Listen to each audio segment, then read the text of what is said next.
This perfectly puts into words the biggest problem with the Marvel movies now.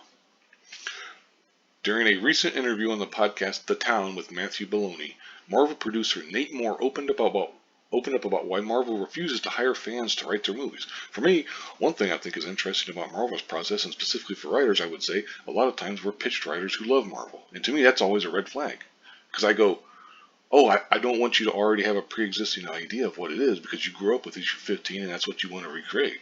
I want somebody who's hard on the material who goes, what is this? I think there's a movie here, but maybe we should be looking at it this way.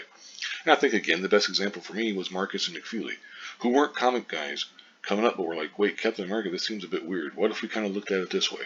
And they weren't married to anything, nothing was, and there was nothing sacrosanct. I think that's important to be able to go, look, the source material is great and I love it, and comics were great in the medium they were built in, but that's not a direct one-to-one translation of the best version of the movie. And sometimes it takes someone who's out of this culture to go, hey, I know you think it should be this, but maybe it should be this other thing.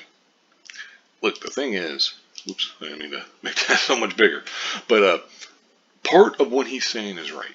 Because you need, first off, you need to look at it like, hey, comics are a different medium than movies and TV shows and stuff. That's 100% true. But at the same time, you have to have love for the material, or else you're not even going to give a shit about it, or you're going to miss the beats of it. If you're doing a story, it could be any number of stories. But like if you're doing the story where Kraven kills Spider-Man, or you're doing the Dark Phoenix saga, although I don't think that Marvel will come close to touching that anytime soon because it's been tried twice in the movies already and never did well.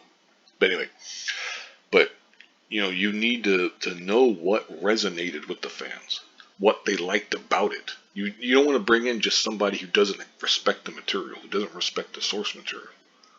Now they need to understand that it's not the same. Like he's absolutely right. You can't just make a direct one-to-one translation.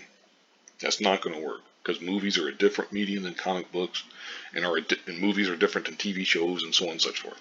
That's 100% true. But if you're not a fan, if it's a red flag, like that to me, just that's a major red flag for them because it's like you're acting stupid. Fans are going to give the best effort they possibly can. They're the ones who are going to work their asses off to make it at the best thing possible. Some guy who's just collecting a paycheck, it could turn out well, but it most likely won't. I don't get it. Like, and this basically sums up exactly why the Marvel movies, especially lately, haven't been doing as well or anywhere near as well as they could, as they should, as they used to, or however you want to phrase it. It's ridiculous to me. It's stupid. I'll link this in the description box if you want to read it for yourself. I just read the entire thing, but still, Anyway, thank you very much for watching and have a good one.